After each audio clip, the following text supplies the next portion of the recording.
ಅಳಿಯ. ಕಂಡವರ ಕಾಲಿಗೆ ಸಕತ್ತು ವಹಿಸೋ ಕೋರ್ಪು ನನ್ನ ಸಹೋದರ ಅಳಿಯ. ಅವರ ಸದ ನವೀನ ಮಿಸ್ಟರ್ ಅಗ್ನಿರಾಜ.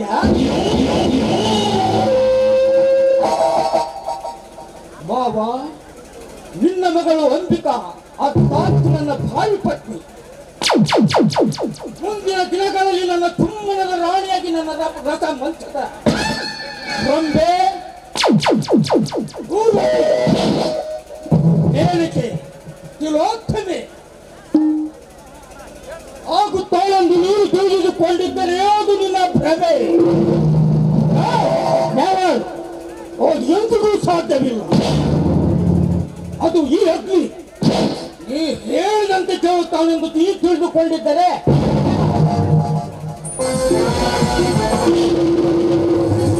ಅದು ನಿನ್ನ ಭ್ರಮೆ. ಆದಷ್ಟು ಬೇಗ ನಿನ್ನ ಮಗಳ ಕೊರಳಿಗೆ ತಾಳಿ ಕಟ್ಟಿ ಅವಳಿಗೆ ಮಾನ ಮೃದಂಗದ ದಾರಿಯನ್ನು ತೋರಿಸಿ ನಂತರ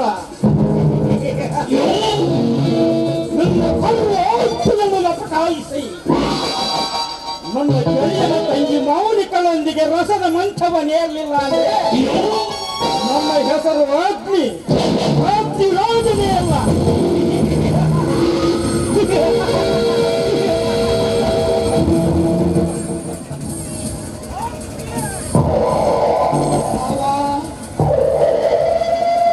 ನೀನು ಬಡ ಜನರಿಂದ ಸುಲಿಗೆ ಮಾಡಿದ ಆಸ್ತಿಯಲ್ಲಿ ನನಗೆ ಸಮಪಾಲನ್ನು ಕೊಡದೇ ಇರುವ ಕಾರಣಕ್ಕಾಗಿ ನೀನು ಬೀಸುತ್ತಿರುವ ಗಾಳಿಯಿಂದ ತಪ್ಪಿಸಿಕೊಳ್ಳಬಹುದು,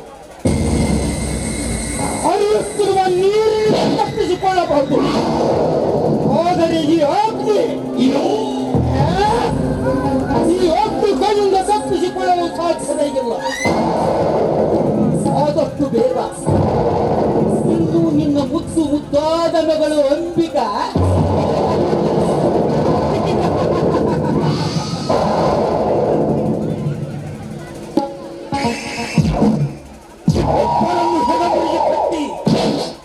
ನನ್ನ ಗೆಳೆಯನ ತಂಗಿ ಮೌನಿಕಳ ಹೆಸರಿನಲ್ಲಿ ಮೇಲೆ ಜಹಾಜ್ಮಾಲನ್ನು ಕಟ್ಟಿದೆ ಹೋಗಿದೆ. ನನ್ನ ಹೆಸರು ಅಗ್ನಿರಾಜನೇ ಅಲ್ಲ, ಅಗ್ನಿರಾಜನೇ ಅಲ್ಲ. ದಣಿಗಳ ದೊಡ್ಡ ಘಾತ ಆಗ್ತದ್ರಿಯಪ್ಪ, ದೊಡ್ಡ ಘಾತ. ನಮ್ಮ ದೊಡ್ಡ ಗಂಟೆಗಳು ಬರ ಹೊತ್ತಾಗ ಕಾರ್ ಆಕ್ಸಿಡೆಂಟ್ ಆಗಿ ಸತ್ತೋಗ್ಬಿಟ್ಟಿದ್ರಿಯಪ್ಪ. ಪುಣ್ಯಕ್ಕೇನೋ ಅವರು ಮಾಡಿದ ಪುಣ್ಯ ಕೆಲಸ ಬಾಳಿತು ಅಂತ ಕಾಣ್ತೈತಿ. ಒಂದು ಸಣ್ಣ ಕೂಡಿಯಾಗ ಭಾರ ಬಿಡ್ರಿಯಪ್ಪ.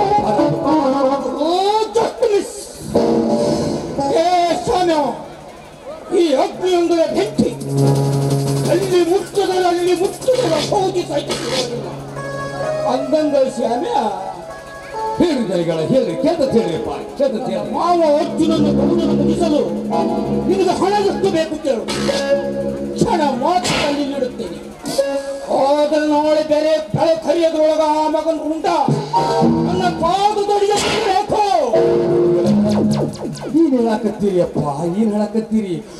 ನಿಮಗೆ ಬೆಳಕು ಕರಿದರ ಒಳಗಾಗಿ 24 ಗಂಟೆ ಒಳಗಾಗಿ ನಮ್ಮ ಕೊನೆಗೊಳ ನಿಮ್ಮ ಪಾದದೊಡಿ ಆಗಿರ್ಬೇಕು. ಏನಂತ ಮಾತಾಡ್ತೀರಿಯಪ್ಪ, ಏನಂತ ಮಾತಾಡ್ತೀರಿ? ಹಿಂಗೆಲ್ಲ ಮಾತಾಡ ತಪ್ಪಾಗತ್ರಿ.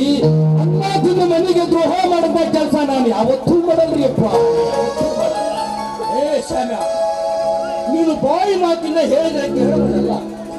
ನಿನಗ ಕೊಟ್ಟ ಹುದ್ದೆ ನನ್ನ ಮಾವನ ಮನೆ ಒಳಗೆಲ್ಲ ಹೊರಗೆ ಲೆಕ್ಕ ಪತ್ರ ವಸೂಲಿ ಮಾಡಕ್ ಮಾತ್ರ ಸೀಮಿತ. ಒಳಗಡೆ ನನ್ನ ಮಾವನ ಅರಮನೆ ನೋಡಿಕೊಳ್ಳಲು ಕಾರ್ಭಾರಿ ಇದ್ದಾನೆ. ಅಂದಾಗ ನಿನ್ನ ಕೆಲಸ ಏನು ಬಿಡವ? ನೀನು ಲೆಕ್ಕಾಚಾರ ಪತ್ರದೊಂದಿಗೆ ಹೊರಗಿನ ಕೆಲಸ ಮಾತ್ರ ನಿಂದು. ಅಂದಂದ ಶ್ಯಾಮ್ಯ, ನಿನ್ನೆ ಅಮೃತನ ಜೊತೆಯಲ್ಲಿ ಕನಕನ ಕಿಂಡ್ಯಾಗ ಏನೋ ಮಾತಾಡಕತ್ತಿದ್ದಂತ. ಏನದು? ಬೆನಿಗಳ ನಾನು ಕನಕನ ಕಿಂಡ್ಯಾಗ ನಾನೇನು ಮಾತಾಡ್ಲಿಪ್ಪ, ನಾನೇನು ಮಾತಾಡಲಿ. ಅಮ್ಮರ ಕಾರು ಕೆಟ್ಟೋಗಿತ್ತು, ಅದಕ್ಕೆ ಮೆಕ್ಯಾನಿಕಲ್ ಕರ್ಕೊಂಡ್ಬರೋದು ಹೆಂಗ್ರಿ ಅಮ್ಮರಂತ ನಾನು ಚರ್ಚೆ ಮಾಡಕತ್ತಿದ್ದೆ. ಬೆನಿಗಳ ನೋಡ್ರಿ, ನನ್ನ ಸೌಕಾರ ಮನೆಯಾಗ ನಾನು ಜೀತದಾಗಿ ದುಡ್ಕೊಂತ ಬಂದವ.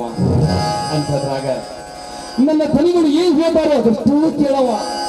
ನೋಡ್ರಿ ಚಿಕ್ಕ ದನಿಗಳ, ನಾನು ಎಲ್ಲೋ ಬಿದ್ದ ಪರದೇಶದಲ್ಲಿ ಅಂತದ್ರಾಗ ಅಲ್ಲಿಂದ ಇಲ್ಲಿಗೆ ನನ್ನ ಕರೆದು ಬಂದು ನನ್ನ ಜೋಪಾನ ಅಂತದ್ರಾಗ ಒಂದೇಡಿಯಾಗಿ ಹುಚ್ಚಿ ಹುಯ್ಯೇ ಕೆಲಸ ನಾ ಮಾಡಲ್ರಿ ದನಿಗಳ, ನಾ ಮಾಡಲ್ಲ. ಯಾಕಂದ್ರ ಹೊಟ್ಟೆ ಪಾಡ್ರಿ ದನಿಗಳ, ಹೊಟ್ಟೆ ಪಾಡು.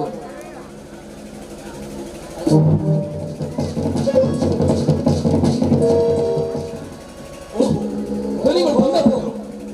ಏನು ಚಿಕ್ಕ ದನಿಗಳು, ಶಾಮ್ಯಾನ ಏನೋ ತರಾಟೆ ತೆಗೆದುಕೊಂಡಂತೆ ಕಾಣುತ್ತದೆ. ಏನಿಲ್ಲ ಮಾವ, ಈ ಶಾಮೆ ಹೆಣ್ಣಿನ ವಿಷಯದೊಳಗ ನಿಮ್ಮ ಮಗಳು ಒಂದಿತ್ತು ನನ್ನ ಪ್ರೇಯಸಿ, ಅವಳ ಜೊತೆಗೆ ಇವನು ಆಟ ಮಾಡಕತ್ತಾನ. ಅದಕ್ಕೆ ಮುಂಚೆ ಆಟಿಗೆ ತಗೊಂಡಿದ್ದೆ. ಶಾಮ್ಯ, ನನ್ನ ಅವಳೇ ಹೇಳುತ್ತಿರೋದು ನಿಜವೇನೇ ಮಗನ? ದನಿಗಳ ನಾನೇನ್ ಹೇಳ್ರಿ, ಯಾಕೆ ಗೊತ್ತೇನ್ರಿ ದನಿಗಳ, ನಿಮ್ಮ ಮನೆಯಾಗ ಒಂದು ತನ್ನಕ್ಕಾಗಿ ನಿಮ್ಮ ಮನೆಗೆ ಬಂದು ನಿಂತು ಕೆಲಸ ಮಾಡಕ್ ಕಾರ್ಕೊಂಡ್ರದಲ್ರಿಪ್ಪ, ನಾನು ಕಾರ್ಕೊಂಡ್ರದಲ್ಲಿ. ದನಿಗಳ, ನಾನೆಲ್ಲೋ ಬಿದ್ದವು ಎತ್ತಿಗೆ ಬಂದು ತೊಟ್ಟನ್ನ ಹಾಕಿ ಕೊಟ್ಟು ನೀವು ನನ್ನ ಸರಿಬಿರಿ. ಇನ್ನು ನಿಮ್ಮ ಬೆಳೆದಿಂದ ಅರಮನೆಯಂತಿರುವ ಈ ಅಂಗಳದಲ್ಲಿ ನಾನು ಕಾವಲುಗಾರಿ ಇವನನ್ನ ಹಾಗಿದ್ದಂಗ. ದನಿಗಳ, ನೀವೇನಾಗ್ರಿ ಹೇಳ್ತೀರಿ, ನೀವು ಕಾಲ ತೋರಿಸಿದ್ದು ಕೈಯಾತ್ರವನ್ನು ಮಾಡ ಕೆಲಸ ರೀ, ಕೆಲಸ. ಹೊಟ್ಟೆ ಪಾಡು ದನಿಗಳ, ಹೊಟ್ಟೆ ಪಾಡು. ಮತ್ತೇನ್ ಮಾಡ್ಬೇಕ್ರಿಯಪ್ಪ, ಹೊಟ್ಟೆ ಪಾಡು. ಶಾಮ್ಯ, ಏನೋ ಪಿಲ್ಲದ ನಾಲಿಗೆಯಿಂದ ಉತ್ತರಿಸುವುದು ಸುಲಭ ಮಗನ. ಹೋದರೆ ಅದರಂತೆ ನಡೆದುಕೊಳ್ಳುವುದು ಬಹು ಕಠಿಣ. ಚೋಕೆ ಮಗನ ಚೋಕೆ. ನೀವು ಇಲ್ಲಿವರೆಗೂ ನನ್ನ ಮೇಲೆ ನಂಬಿರ್ತೀರಿ, ಅಲ್ಲಿವರೆಗೂ ಈ ಶಾಮ್ ನಿಮ್ಮ ಮನೆಯಾಗ ಕರೆಕ್ಟ್ ಇರ್ತಾನ. ಅದು ಮಾತ್ರ ನೀವು ಕಡೆಗಿದ್ದಾರೆ. ಒಂದು ವೇಳೆ ನಿಮ್ಮ ಮಾತಿಗೆ ತಪ್ಪಿದರೆ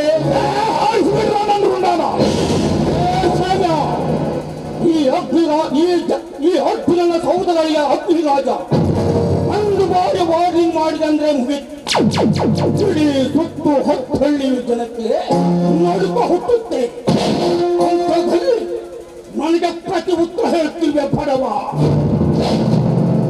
ಅಗ್ನಿರಾಜ, ನನ್ನ ಮ್ಯಾಲ ಕೈ ಮಾಡೋಕ್ಕಿಂತ ಮುಂಚೆ ಭಾಳ ಯೋಚನೆ ಮಾಡಬೇಕಿರ್ತದೆ. ನೀನು ಭಾಳ ಯೋಚನೆ ಮಾಡಬೇಕಿತ್ತು. ಇರ್ಲಿ, ನಾ ಸುಮ್ಮನೆ ಅಂತ ಹೊತ್ತು ಬಂದೈತಿ. ಯಾಕಪ್ಪ ಅಂದ್ರ ಎಲ್ಲೋ ಬೀಜ ಬಿದ್ದು ಬಿಗಾಳಿ ತಂದು ತನ್ನ ಹಾಕಿ ನನ್ನ ತನಿಗಳು ಅಂತ ಹೇಳಿ ಸುಮ್ಮನೆ ಬಿಡಾಕತ್ತೇನಿ.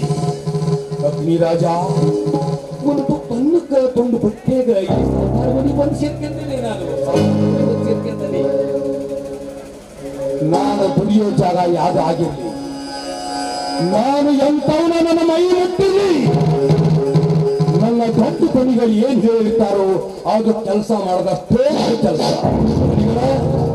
ನಂದಿಂದ ಏನಾದ್ರು ನಿಮಗೆ ತಪ್ಪಾಗೈತಿಪ್ಪ ಅಂದ್ರೆ ಕ್ಷಮಿಸ್ಬಿಡಿಯಪ್ಪ, ಕ್ಷಮಿಸ್ಬಿಡಿ. ಏನು ಅಗ್ನಿ ಮಹಾರಾಜರು, ಏನು ಬಹಳ ವಿಚಾರ ಮಾಡಕತ್ತಿರಲಿಲ್ಲ? ಏನಿಲ್ಲ ಮಾವ, ಇತ್ತಿತ್ತಲ್ಲ. ಹಾಗಾಗಿ ಶಾಮಿನ ಉಪಟಾಳತನ ಬಹಳ ಹೆಚ್ಚಾಗಿ ಅದಕ್ಕವನ್ನ ಕಲಿಕೆ ಮಾಡ್ತಾ ಇದ್ದೆ ಅಷ್ಟೇ. ಕಪ್ಪಿನ ಒಳ್ಳೆದಾಯಿತು, ಕಪ್ಪಿನ ಗೋದಾಗಲಿ ಅದನ್ನು ಹದವಾಗಿ ಪಡೆಯಬೇಕು. ಹೋಗಲಿ ಅದಕ್ಕೆ ಬೆಲೆ.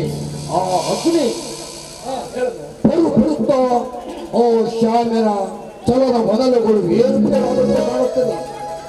ಯೋಗದಕ್ಕವನ ಮೇಲೆ ಬಂದು ಸದಾ ಹೊತ್ತಿನ ಕಣ್ಣಿರಬೇಕು. ಮತ್ತ ಹೊತ್ತಿನ ಕಣ್ಣು, ಹತ್ತಿನ ಕಣ್ಣು ಇಡುವುದೇನು ಮಾವ? ಎಷ್ಟಾಗಿದೆ ಹತ್ತಿನ ಕಣ್ಣು. ಸದಿ ಪಡೆಯೋದು ಒಂದೇ ಪಾಠಿ, ಸಮಯ ಸಾಧಿಸಿ ಹೊಂಟು ಹಾಕಿ ಅವನನ್ನು ಯಾವತ್ತಕ್ಕೆ ಕಳಿಸುವುದೇ ಈ ಅಗ್ನಿಯ ಗುರಿ. ಗುರಿ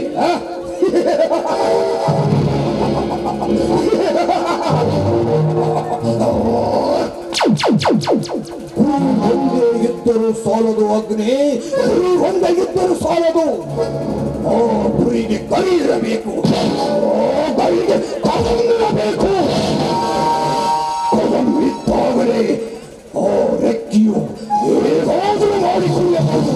ನಾನು ಭವಿಷ್ಯದ ನರ್ತನಿಗೆ ಈ ಭೂಮಂಡಲವೇ ಕೊಳ್ಳವರು ಆಗಬೇಕು, ಅದು ನನ್ನ ಗುರಿ ಆಗಬೇಕು. ಅರ್ಥವಾಯಿತೆ?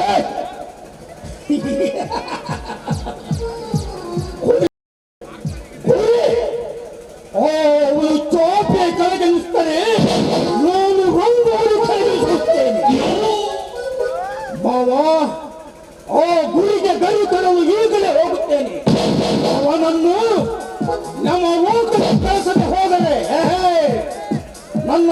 ಅಗ್ನಿ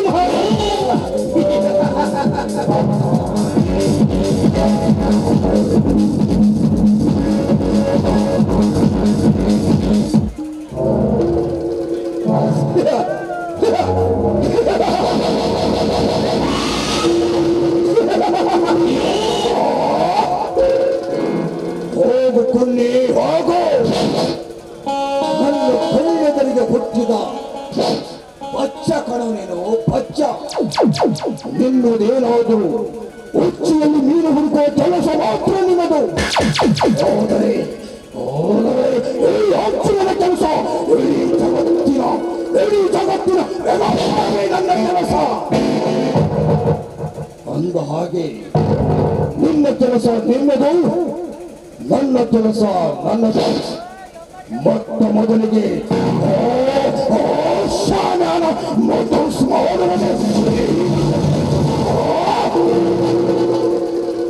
ಶಕ್ತಿ ನೋಡಿ ಮಗನ, ಶಾಮ ಎಲ್ಲಿದ್ದಾನೆಂದು ಹುಡುಕಿಕೊಂಡು ಬಾ. ಹಿಂದೆ ಬರ್ತೇನೆ.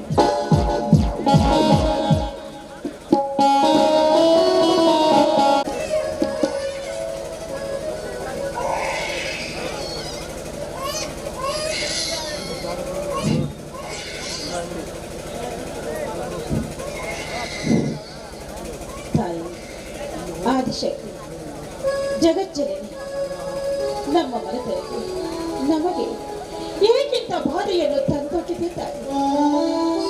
ನನ್ನ ಮಗ ಚಿಕ್ಕರಾಮ ಬಿಳಿ ರಕ್ತಗಣದ ಕೊರತೆಯಿಂದಾಗಿ ವಿಪರೀತ ಜ್ವರದಿಂದ ಬಳಲಿ ಬೆಂಡಾಗಿ ಹೋಗುತ್ತಿದೆ ಅವನ ಜೀವನ.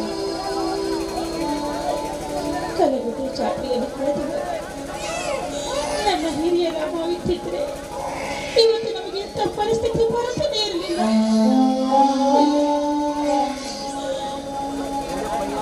ಯಾಕಮ್ಮ ಅಲ್ಲೇ ತೆಗಿದೆ ಬಾಯಿ? ಯಾಕೆ ಯಾಕೆ ಒಂಥರ ಇಲ್ಲ? ಅಯ್ಯೋ ನಿನಗೂ ಪುನಃ ಚೂರ ಸುಡ್ತಿದ್ದಿಲ್ಲಮ್ಮ. ಅಯ್ಯೋ ದೇವರು, ನಾನೇನು ಮಾಡಲಿ? ನಮ್ಮ ಕಿತ್ತ ತಿನ್ನ ಬಡ್ತನ ನಮ್ಮನ್ನ ಕಾಡುತ್ತಿರುವಾಗ ನನ್ನ ಮಕ್ಕಳಿಗೆ ಯಾವ ರೀತಿಯಾಗಿ ಕಾಯಿಲೆ ವಾಸಿ ಆಗ್ಬೇಕು ಅಂತ ಪ್ರಯತ್ನ ಪಟ್ಟರು ಕೂಡ ನಮ್ಮಿಂದ ಆಗ್ತಿಲ್ಲ. ಹೀಗಾದ್ರೆ ನಮ್ಮ ಜೀವನದ ಪಯಣ ಹೇಗಪ್ಪ?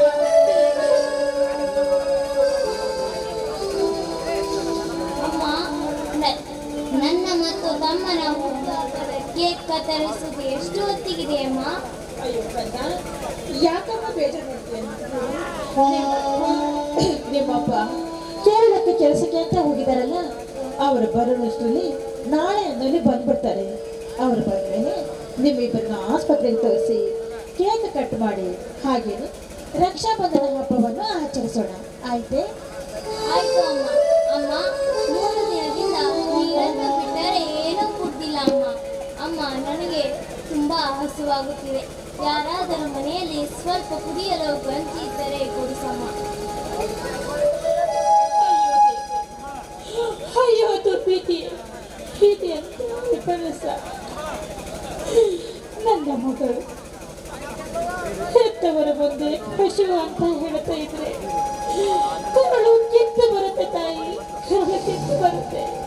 ನನ್ನ ಗಂಡ ಕೆಲಸಕ್ಕೆ ಹೋದವರು ಹಿಂದೆ ಬರ್ತಾರೆ, ನಾಳೆ ಬರ್ತಾರೆ ಅಂತ ಅವರ ದಾರಿಯನ್ನು ಕಾದು ಕಾದು ನನ್ನ ಮಕ್ಕಳು ಹೊಟ್ಟೆಗಿಲ್ಲದೆ ಬರೀ ನೀರನ್ನೇ ಕುಡಿದು ಹೊಟ್ಟೆ ತುಂಬಿಸಿಕೊಳ್ಳುವಂತಾಯಿತು ಅವರ ಸ್ಥಿತಿ. ಶಾಮಿ, ಇಲ್ಲ ಇಲ್ಲಮ್ಮ, ಈಗ ಬಂದಿರ್ತೀನಿ.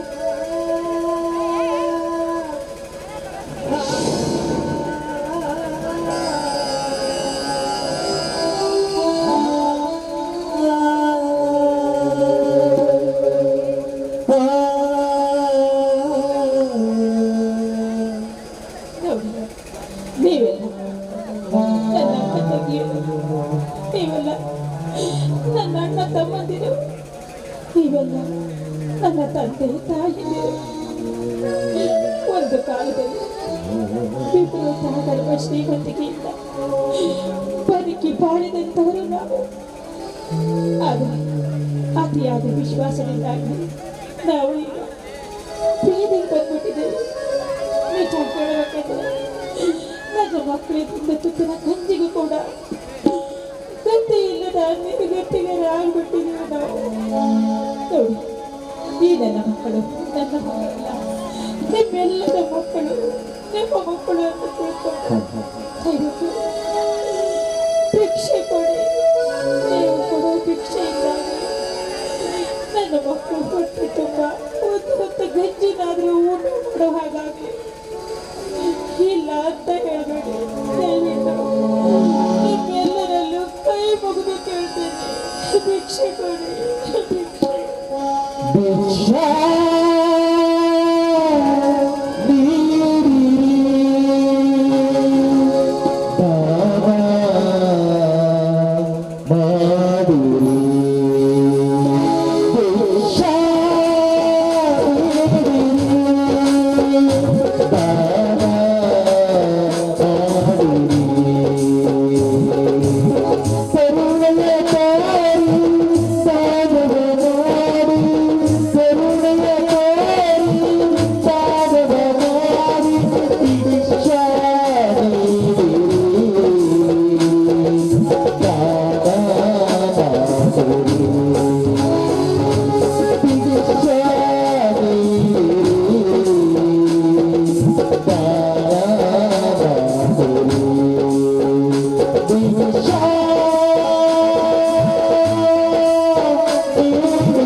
ಯಾಕಮ್ಮ ದಾರಿಗಳ ಕೊಟ್ಟ ಭಿಕ್ಷೆಯನ್ನು ಕಂಡು ನಿನಗೆ ಹೊಟ್ಟೆ ತುಂಬುತ್ತಾಯ್ತು?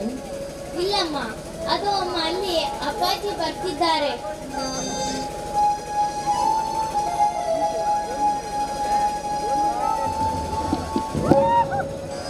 ಸರೋಜಾ, ಸರೋಜಾ, ಈಗ ಮಕ್ಕಳಿಗೆ ಜ್ವರ ಹೇಗಿದೆ ಸರೋಜಾ, ಹೇಗಿದೆ? ಏನಿಲ್ಲ ರೀ, ನೀವೇನು ಆತರ ಪಡಬೇಡಿ. ನೋಡಿ, ಮಕ್ಕಳಿಬ್ಬರನ್ನ ಆಸ್ಪತ್ರೆಗೆ ತೋರಿಸಿದ್ರೆ ಅವರು ಆದಷ್ಟು ಬೇಗ ಹುಷಾರಾಗ್ತಾರೆ. ಅದಾಗಿ ನೀವು ಒಳಗೆ ಹೋಗಿ ಕೈಕಾಲು ಮುಖ ತೊಳ್ಕೊಳ್ಳಿ. ಅಲ್ಲದೆ ನಿಮ್ಮ ಹತ್ರ ಒಂದು ಮಾತು, ಅದು ಅಷ್ಟು ದೂರದಿಂದ ಬಂದ್ರಲ್ಲ, ಮಕ್ಕಳಿಗೆ ತಿನ್ನೋಕ್ಕೇನೆ ತಂದೆ ಬಂದಿದ್ರಲ್ಲಿ. ಸರೋಜಾ, ಅದೊಂದು ದೊಡ್ಡ ದುರಂತದ ಕಥೆ ಸರೋಜಾ, ಅದು ಒಂದು ದೊಡ್ಡ ದುರಂತದ ಕಥೆ.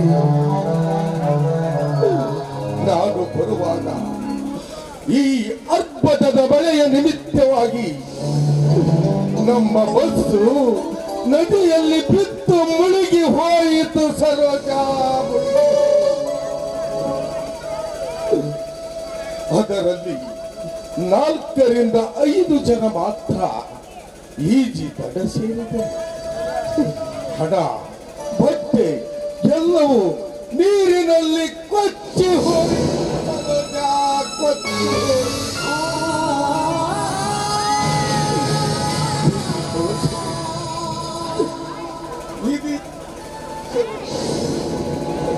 ವಿಧಿ ತೋಚದೆ ಮಕ್ಕಳ ಆರೋಗ್ಯ ಕಾಪಾಡುವುದಕ್ಕಾಗಿ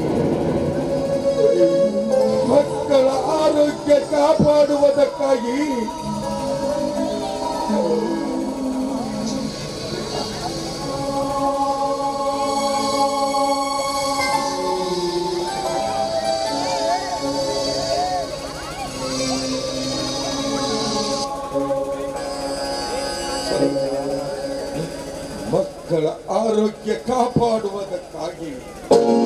ಆಸ್ಪತ್ರೆಯಲ್ಲಿ ಒಂದು ಕಿಡ್ನಿಯನ್ನು ಮಾರಿಬಿಟ್ಟೆ.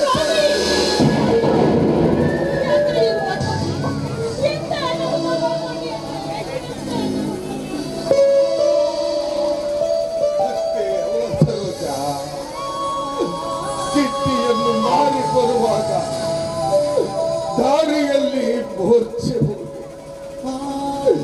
ಆ ಸಂದರ್ಭದಲ್ಲಿ ಯಾರೋ ಚಾಂಡಾಲರು ನನ್ನ ಜೇಬಿನಲ್ಲಿದ್ದ ಹಣವನ್ನು ಕಿತ್ತುಕೊಂಡು ಹೋಗಿಬಿಟ್ಟರು.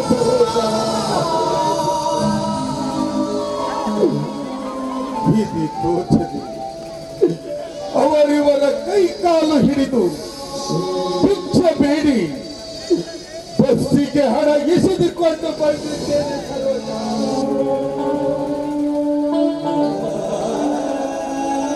ಸ್ವಾಮಿ, ಊರೂರು ಕೇರಿ ಕೇರಿ ಅಲೆದು ಒಂದು ರೀತಿಯಲ್ಲಿ ಭಿಕ್ಷಾಟನೆಯನ್ನ ಬಡ್ಡಿ ರೂಪದಲ್ಲಿ ಭಿಕ್ಷಾಟನೆಯನ್ನು ಮಾಡಿ 60,000 ರೂಪಾಯಿಯನ್ನು ನನ್ನ ಹತ್ರ ಇತ್ತು. ಆದರೆ ಆರೋ ಕರಿತ ನನ್ನ ಮಕ್ಕಳನ್ನ ಇಬ್ಬರನ್ನು ಆಸ್ಪತ್ರೆಗೆ ತೋರಿಸಿದರೆ ಹುಷಾರಾಗಲೇ ಇಲ್ಲ. ಆಮೇಲೆ ಇನ್ನು ಏನು ಮಾಡಬೇಕು ಅಂತ ದಿಕ್ಕು ತೋಚದೆ ದೇವಸ್ಥಾನದಲ್ಲಿ ನಿಂತು ಬಂಗಾರದ ಮಾಂಗಲ್ಯವನ್ನ, ಕಿವಿ ಒಲೆ, ಕೈ ಬಳೆ, ಕಾಲುಪುರ ಎಲ್ಲವನ್ನು ಮಾಡಿ ಮಕ್ಕಳನ್ನ ಆಸ್ಪತ್ರೆಗೆ ತೋರಿಸಿದ್ದೇನೆ. ಆದ್ರೆ ಅವರು ಹುಷಾರಾಗಿಲ್ಲ ರೀ, ಹುಷಾರಾಗಿಲ್ಲ. ಅಯ್ಯೋ ದುರ್ವಿಧಿ, ನಾವೇನು ತಪ್ಪು ಮಾಡಿದ್ದೇವೆಂದು ನಮಗೀ ಘೋರ ಶಿಕ್ಷೆ ದೇವ.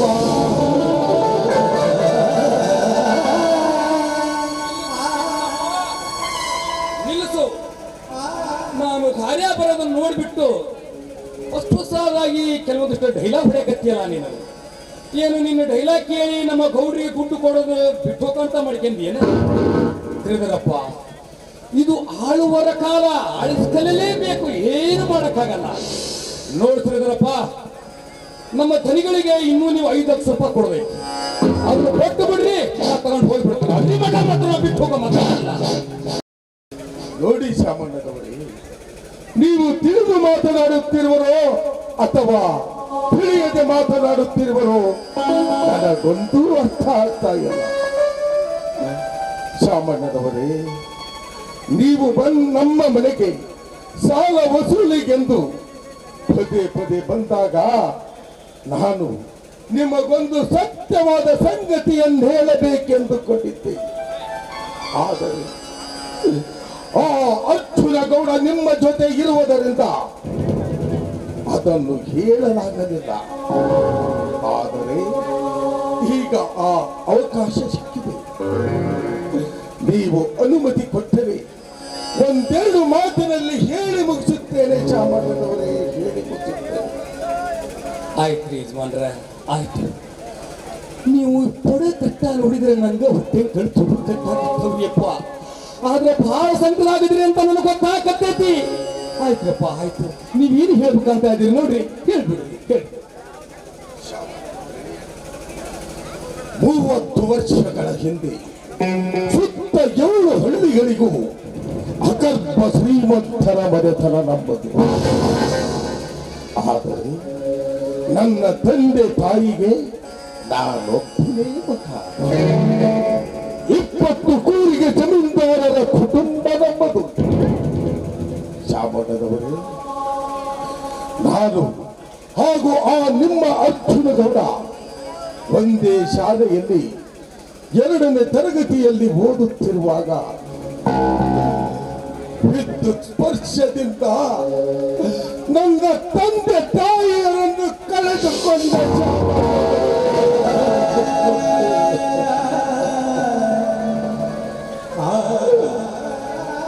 ಮುಂದೆ ನಾನು ಶಾಲೆಯನ್ನು ಬಿಡಬೇಕು. ಆದರೆ ಆ ನಿಮ್ಮ ಅರ್ಜುನ ಗೌಡನಿಗೆ ಶಾಲೆಯನ್ನು ಮುಂದುವರಿಸಲು ನಾನೇ ಕಾರಣ.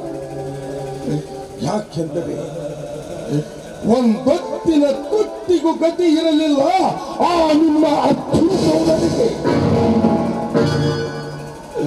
ಆದ ಕಾರಣ ಆ ಅರ್ಜುನ ಗೌಡರ ಶಿಕ್ಷಣ ಮುಂದುವರಿಸಲು ಬೇಕಾದ ಸಹಾಯ ಸಹಕಾರವನ್ನು ನಾನೇ ಮಾಡಿದೆ. ಮುಂದೊಂದು ದಿನ ಅವನನ್ನು ನನ್ನ ಗುಮಾಸ್ತನನ್ನಾಗಿಯೂ ಮಾಡಿಕೊಂಡೆ. ಶಾಮಣ್ಣನವರೇ, ನಾನು ಮದುವೆಯಾಗಿ 1 ವರ್ಷಕ್ಕೆ ನನ್ನ ಮಗ ಶ್ರೀರಾಮ ಜನಿಸಿದ. ಅಯ್ಯೋ ನನ್ನ ಶ್ರೀರಾಮ.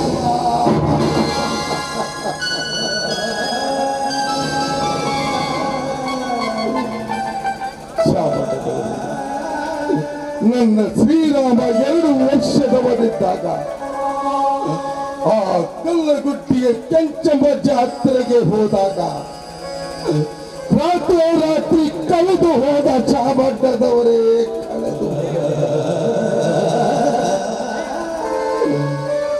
ಮತ್ತೆ 12 ವರ್ಷಕ್ಕೆ ಒಂದು ಹೆಣ್ಣು ಮಗುವಾಯಿತು.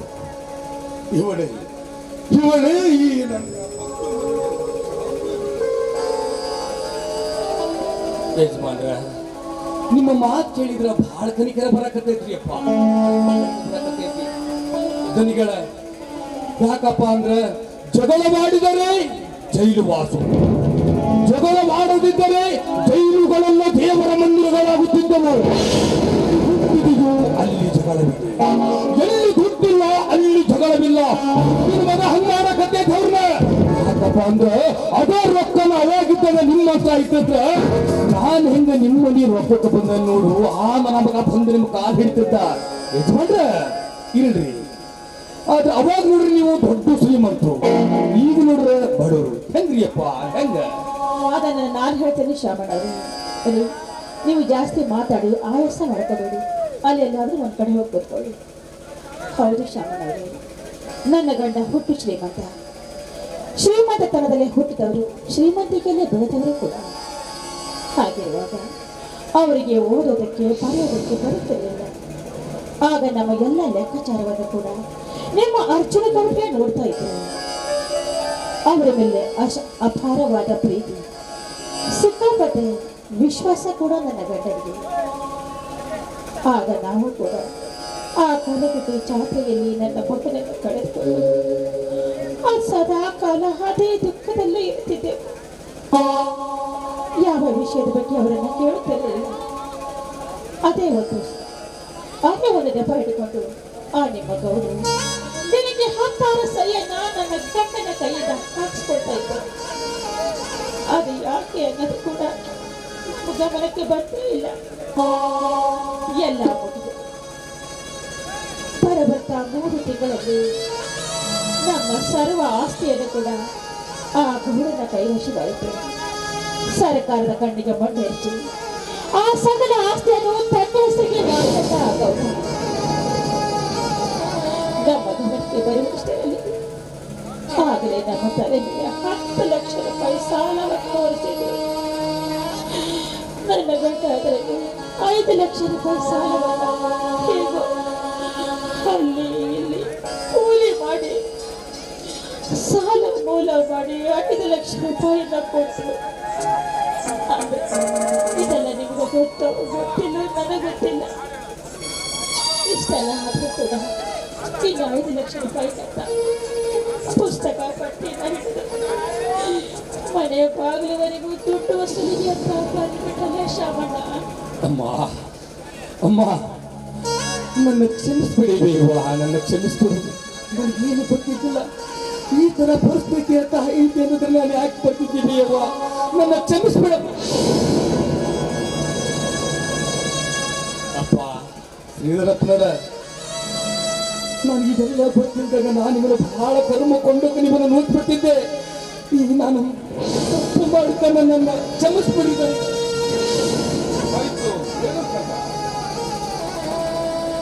ಯಜಮಾನ್ರೆ, ನಾನು ಮೂಲತಃ ಬೆಂಗಳೂರಿನವನು. ಅರ್ಜುನ ಗೌಡ ತನ್ನ ಮನೆ ಕೆಲ್ಸಕ್ಕೆ ಹುಮ್ಮಾತ್ರ ಕೆಲ್ಸಕ್ಕೆ ನನ್ನ ತಂದಿಟ್ಕೊಂಡ. ಅಂದಾಗ ಅವೆಲ್ಲಿ ಕಳಿಸ್ತಾರೋ ನಾನು ಹೋಗಬೇಕು. ಯಾಕಪ್ಪ ಅಂದ್ರೆ ಅವ್ರ ಮನೆ ಹಾಳಾಗಿ ನಾನು ತನ್ನ ಹಾಕ್ತಾನು, ತುಂಬ ಬಟ್ಟೆ ಕೊಡ್ತಾನೋ ನನಗೆ ಯಾರು ಗೊತ್ತಿಲ್ರಿ ಯಜಮಾನ್ರೆ, ನನಗೆ ಯಾರು ಗೊತ್ತಿಲ್ಲ. ಹಿಂದೂನು ಇಲ್ಲ ಮುಂದೂನು ಇಲ್ಲ. ನಾನು ಅವ್ರ ಮನೆ ಕೆಲಸ ಮಾಡಲೇಬೇಕು ಯಜಮಾನ್ರೆ. ಈ ಮಕ್ಕಳು ಯಾಕೋ ಮುಖ ಚಪ್ಪದವಲ್ಲ, ಈ ಮಕ್ಕಳಿಗೆ ಎಲ್ಲ ಚೆನ್ನಾಗಿರ ಬಂದವೇನ್ರಿ? ಯಾಕೆ ಮಕ್ಕಳು ಈ ತರ ಮಕ್ಕಳು ಕಾಣ್ತಾವಲ್ರಿ ಯಜಮಾನ್ರೆ? ಹೇಳ್ರಿಪ್ಪ ಹೇಳ್ರಿ.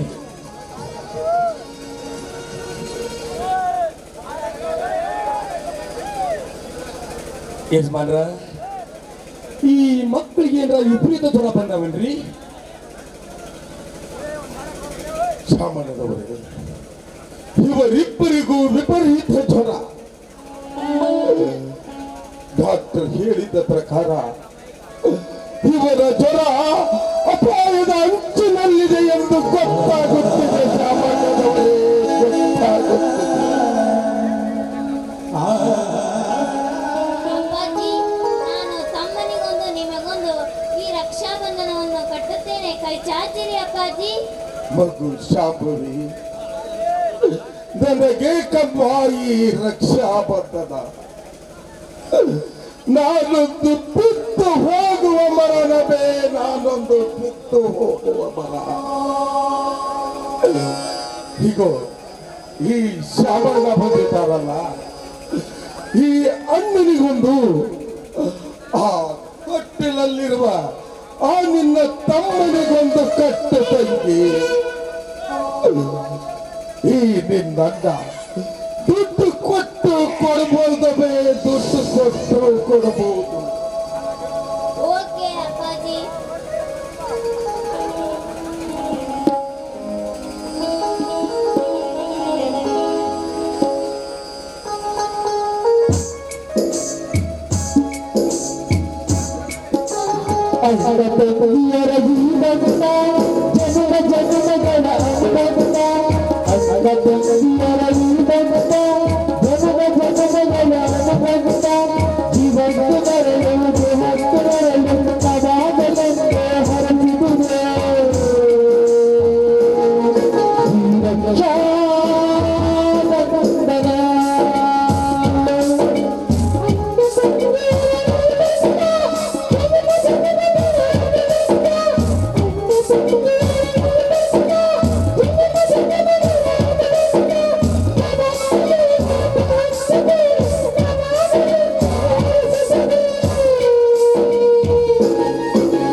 ಯಜಮಾನ್ರೆ, ಅವ್ವ ಬಾರ್ಬೇಡಿ ಬಾ.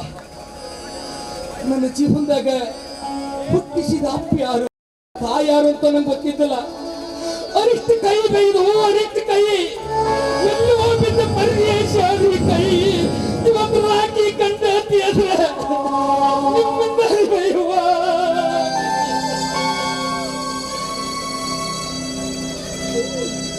ಇದಾರು 2 ವರ್ಷವಿದ್ದಾಗ ಬೀದಿ ಬೀದಿ ಹೋಗಿ ಅಪ್ಪ ಅಂತ ಹೋಗಿಲ್ಲ.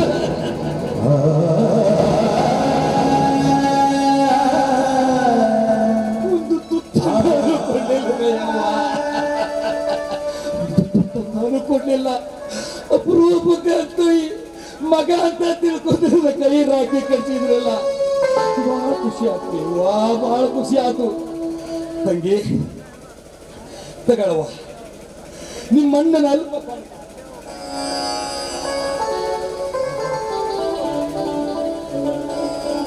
ಯಜಮಾನ್ರ, ನಮ್ಮ ತಂಗಿ ಹಣಿ ಬಾಳು ಯಾಕತೈತ್ರಿ ಅಪ್ಪ, ಬಾಳು ಯಾಕತೈತಿ.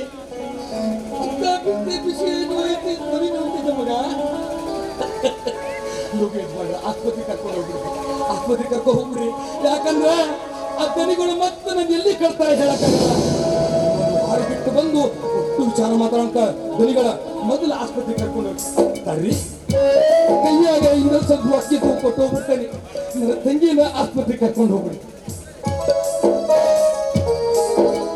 ಕರ್ಕೊಂಡು ಹೋಗಿ ತಂಗಿ ಯಜಮಾನ್ರ ಬರ್ತಾನೆ.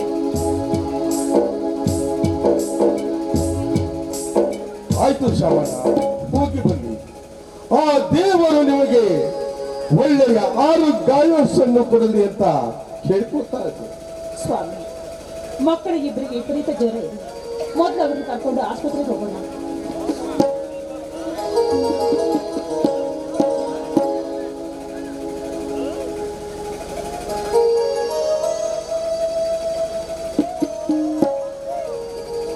ಸ್ವಾಮಿ, ನಮ್ಮ ಮಗು ನಮ್ಮನ್ನೆಲ್ಲ ಬಿಟ್ಟು ದೂರ ಹೋಗ್ಬಿಟ್ಟು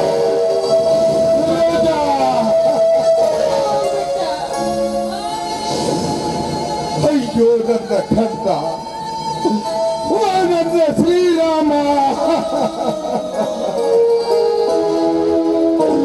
ನಮ್ಮನ್ನು ಬಿಟ್ಟು ಮರಳಿ ಬಾರದ ಲೋಕಕ್ಕೆ ಹೋದೆಯ ಮಗನೇ.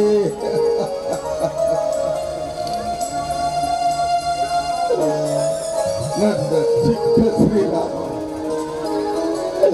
ಮರಳಿ ಬಾರದ ಲೋಕಕ್ಕೆ ಹೊರಟು ಹೋದೆಯ.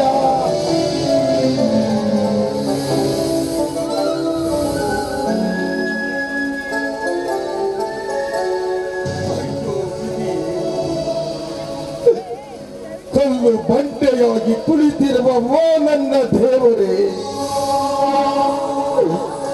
ನಾವು ನಿನಗೆ ಮಾಡಿದ ಮೋಸವಾದರೂ ಏನು ಹೇಳಪ್ಪ ಏನು?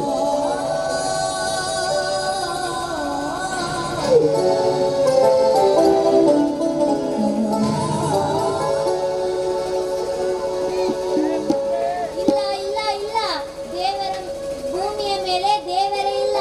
ಮಗು ಶಾಂಭವಿ, ಇಲ್ಲ ಇಲ್ಲ ಇಲ್ಲ, ಈ ಭೂಮಿಯ ಮೇಲೆ ದೇವರೇ ಇಲ್ಲ.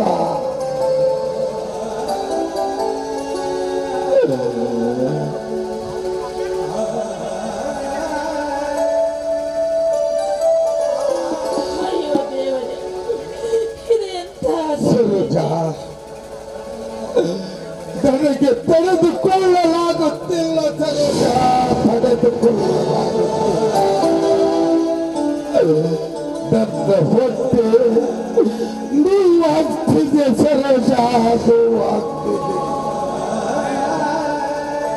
ಅಪ್ಪಾಜಿ, ನಿಮಗೆ ಏನೂ ಆಗುವುದಿಲ್ಲ, ಸುಧಾರಿಸಿಕೊಳ್ಳಿ ಅಪ್ಪಾಜಿ.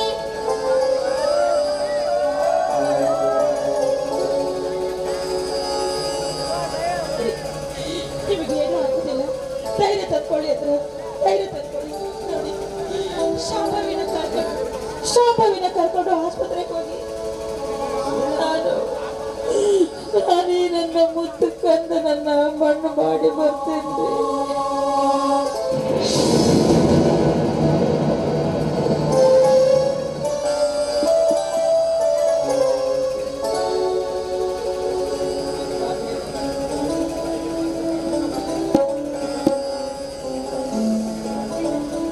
ಹೌದಪ್ಪ, ನಿನ್ನ ಒಂದೊಂದು ಮಾತನ್ನು ಕೇಳ್ತಾ ಇದ್ದಾರೆ, ಅವಳು ಕಿತ್ತು ಬರುವಂತಿದೆ ಅಪ್ಪ. ನಿನ್ನ ಮಾತನ್ನು ಕೇಳಿ ನಾವು ಬಂಡೆಗಲ್ಲಾಗ್ಬಿಟ್ಟವಮ್ಮ, ಬಂಡೆಗಲ್ಲಾಗ್ಬಿಟ್ಟು. ಅಯ್ಯೋ ದೇವರೇ, ಅಲ್ಲ ಮಾತು ಮಾತಿಗೂ ನೀವೇ ಹೇಳುತ್ತಿದ್ದರಲ್ಲ, ಯುದ್ಧ ಜಯಿಸಬೇಕು, ಯುದ್ಧ ಸಾಧಿಸಬೇಕು ಎಂದು.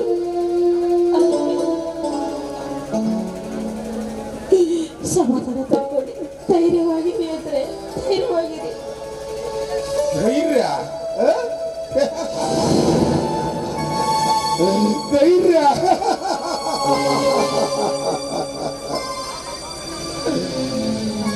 ಸರೋಜ, ಎಲ್ಲಿಂದ ಧೈರ್ಯ ತಂದುಕೊಳ್ಳಲಿ ಸರೋಜ, ಎಲ್ಲಿಂದ ಧೈರ್ಯ ತಂದುಕೊಳ್ಳಲಿ? ಬಡಿಕೆ ಒಡೆದು ಚೂರಾದರೂ ಅದನ್ನು ಮತ್ತೆ ಜೋಡಿಸಬಹುದು, ಆದರೆ ಈ ಲೋಕ ತ್ಯಜಿಸಿದ ಈ ನನ್ನ ಮಗ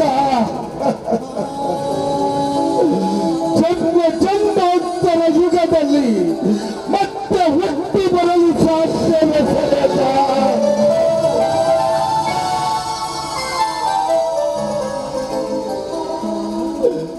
ಸರೋಜ,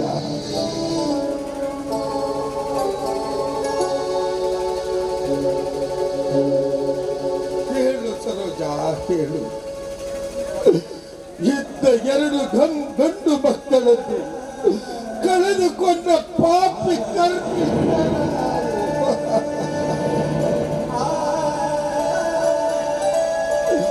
ಓ ನನ್ನ ಚಿಕ್ಕ ಶ್ರೀರಾಮ,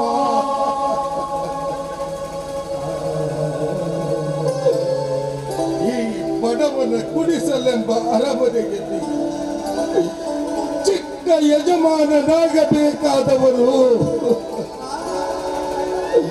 ಬರೀ ಗಣ್ಣಿನಿಂದ ನೋಡಲಾಗದೆ ದೂರ ದೂರ ಬಹು ದೂರ ಹೋಗಿ ಬಿಟ್ಟೆಯ ಮಗನೇ. ನಾನು ಮಹಾಪಾಪಿ, ನಿನ್ನನ್ನುಳಿಸಿಕೊಳ್ಳಲಾಗಲಿಲ್ಲ ಕಂದ.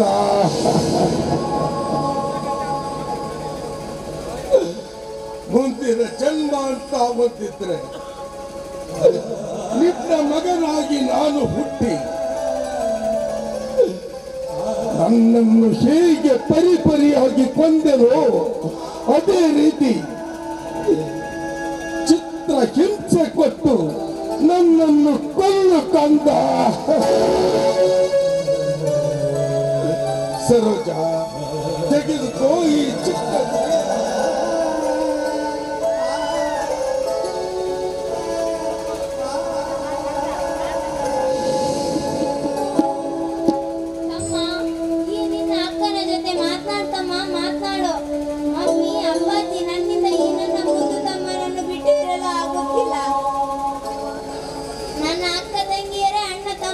ನಿಮ್ಮ ಹರಕೆ ನನ್ನ ತಮ್ಮನ ಮೇಲಿದ್ದರೆ ದೇವರಲ್ಲಿ ಬೇಡಿಕೊಂಡು ನನ್ನ ತಮ್ಮನನ್ನು ಉಳಿಸಿಕೊಡಿ.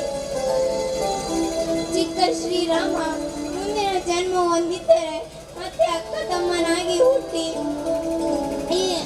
ಮತ್ತೆ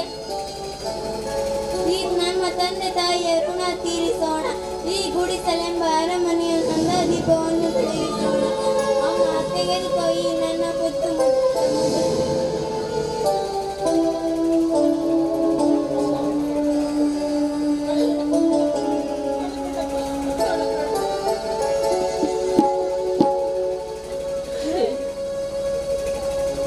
ನಾವು ಆದಷ್ಟು ಬೇಗನೆ ಈ ಪಾಪನ ಕರ್ಕೊಂಡು ಮಣ್ಣು ಮಾಡಿ ಬರ್ತೀವಿ. ಶಾಮವಿನ ಕರ್ಕೊಂಡು ಆಸ್ಪತ್ರೆಗೆ ಹೋಗ್ತೀವಿ.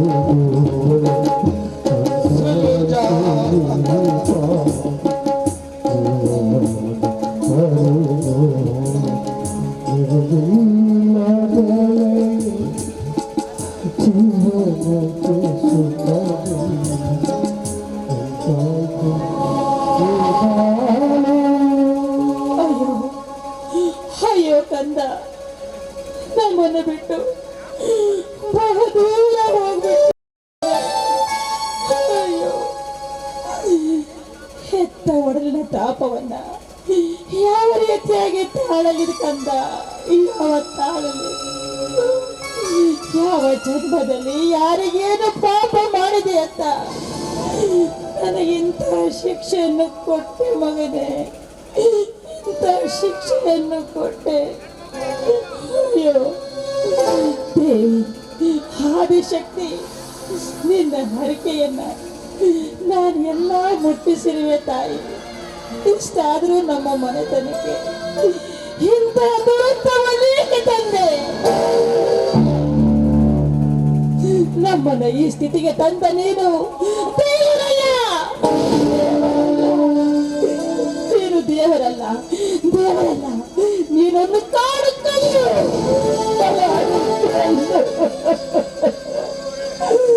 ಕಾಡು ಕಲ್ಲು.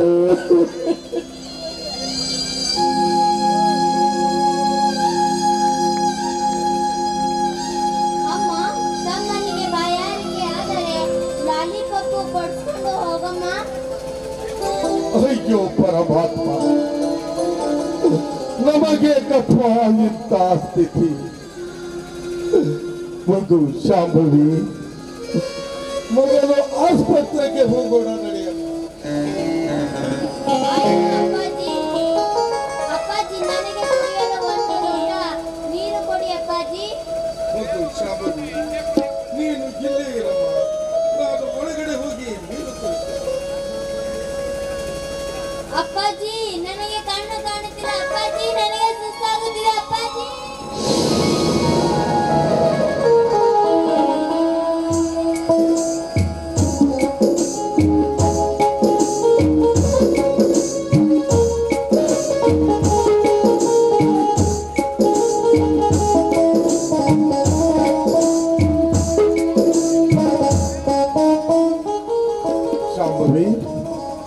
ಹೇಳಮ್ಮ, ನೀರು ತೆಗೆದುಕೊಂಡು ಬಂದಿದ್ದೇನೆ, ಹೇಳಮ್ಮ.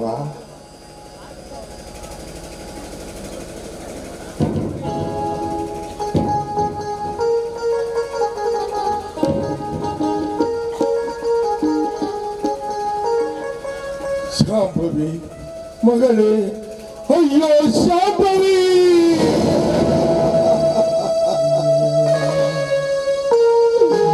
ನೀನು ನಮ್ಮನ್ನು ಅಗಲಿ ಹೋದೆಯ ಮಗಳೇ.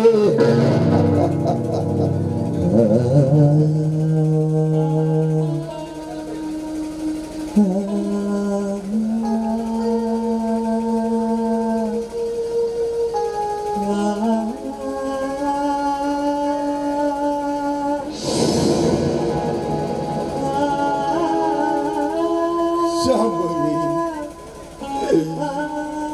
12 ವರ್ಷದ ತಂದೆ ಮಗಳ ಸಂಬಂಧ ಹಿಂದಿಗೆ ತೀರಿ ಹೋಯಿತು. ದೇವ, ನೀನೊಂದು ಕಾಡು ಕಲ್ಲು. ನನಗೆ ಗೊತ್ತಿತ್ತು ನೀನು ದೇವರೇ ಅಲ್ಲ.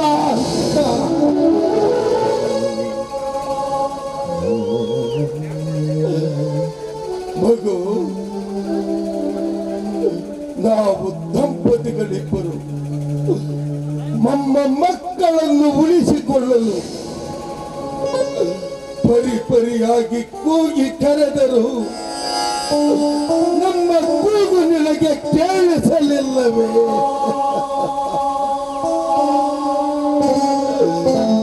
ಮಗು ಶಾಂಭವಿ, ನಿನ್ನ ತಮ್ಮನಿಗೆ ಪದೇ ಪದೇ ಬುದ್ಧಿಟ್ಟು ಮುಂದಿನ ಜನ್ಮ ಹೊಂದಿದ್ದರೆ ತಮ್ಮ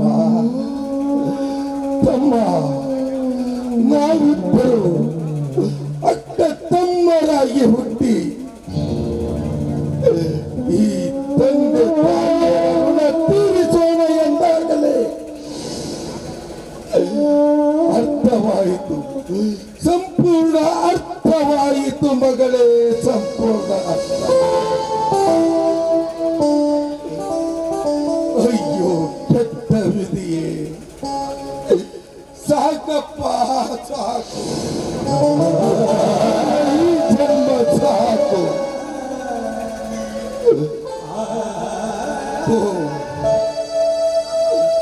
ನನ್ನ ಕಣ್ಣೆದುರಿಗೆ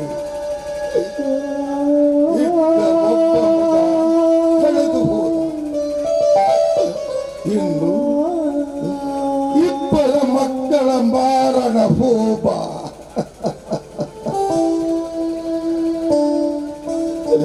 ದೇವ, ನನ್ನ ಕಣ್ಣೆದುರಿಗೆ ಇಬ್ಬರ ಮಕ್ಕಳ ಮಾರಣ ಹೋಬ.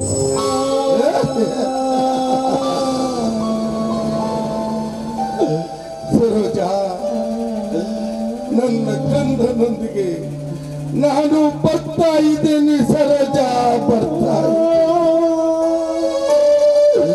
ನಾನು ಬರುವವರೆಗೂ ಆ ನನ್ನ ಪುಟ್ಟ ಕಂದನನ್ನು ಮಣ್ಣು ಮಾಡಬೇಡ ಸರೋಜ.